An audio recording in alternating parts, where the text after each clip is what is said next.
যেন বাংলাদেশের গণ আন্দোলনেরই পুনরাবৃত্তি। বাংলাদেশের সাবেক প্রধানমন্ত্রী শেখ হাসিনার মতো সেনাবাহিনীর হেলিকপ্টারে করেই পালালেন নেপালের প্রধানমন্ত্রী। নেপালে জেনজি প্রজন্মের বিক্ষোভ যেন রূপ নিয়েছে এক অভূতপূর্ব গণ আন্দোলনে। অবাধ দুর্নীতি, সামাজিক যোগাযোগ মাধ্যম বন্ধ এবং কর্তৃত্ববাদী নীতির বিরুদ্ধে রাজপথে নেমে আসা তরুণদের আন্দোলনের মুখে শেষ পর্যন্ত পদত্যাগ করলেন প্রধানমন্ত্রী কেপি শর্মা ওলি। তবে এইখানেই শেষ নয়, সূত্র বলছে তিনি দেশ ছাড়ারও প্রস্তুতি নিচ্ছেন।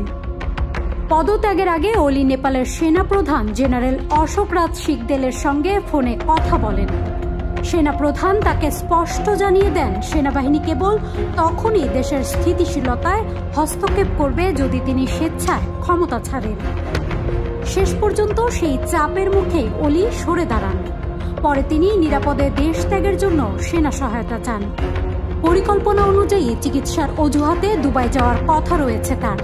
এজন্য হিমালয়া এয়ারলাইন্স প্রস্তুত রাখা হয়েছে। অর্থাৎ গত বছরের 5ই আগস্ট বাংলাদেশে আমরা যে চিত্র দেখতে পেয়েছিলাম, অনেকটা সেই একই চিত্র দেখা যাচ্ছে নেপালে। এরই মধ্যে হেলিকপ্টারে করে অন্য মন্ত্রীদের সরিয়ে নেওয়া হয়েছে। কাঠমান্ডু, ললিতপুর ও ভক্তপুরে কারফিউ চলাকালে অন্তত 1 ডজন হেলিকপ্টারে মন্ত্রীদের আন্তর্জাতিক বিমানবন্দরে নেওয়া হচ্ছে। বিমানবন্দর ঘিরে তৈরি হয়েছে এক অস্বাভাবিক পরিস্থিতি। সামাজিক যোগাযোগ মাধ্যমে বিক্ষোভকারীরা সমর্থকদের আহ্বান জানাচ্ছেন বিমান চলাচল বন্ধ করতে।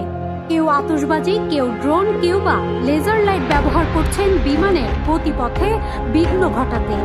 ফলে মঙ্গলবার দুপুর থেকে ত্রিভুবন আন্তর্জাতিক বিমানবন্দরের সব ফ্লাইট বাতিল ঘোষণা করা হয়। যাত্রীদের হয়রানির জন্য দুঃখ প্রকাশ করলেও পরিস্থিতি স্বাভাবিক হওয়ার কোনো লক্ষণ নেই।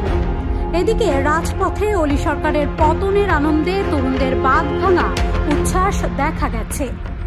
নেপালের জনপ্রিয় দৈনিক দ্য কাঠমান্ডু পোস্ট লিখেছে, এই আন্দোলন দেশটির তরুণ সমাজের অভূতপূর্ব ঐক্য ও নতুন রাজনৈতিক বাস্তবতার সূচক।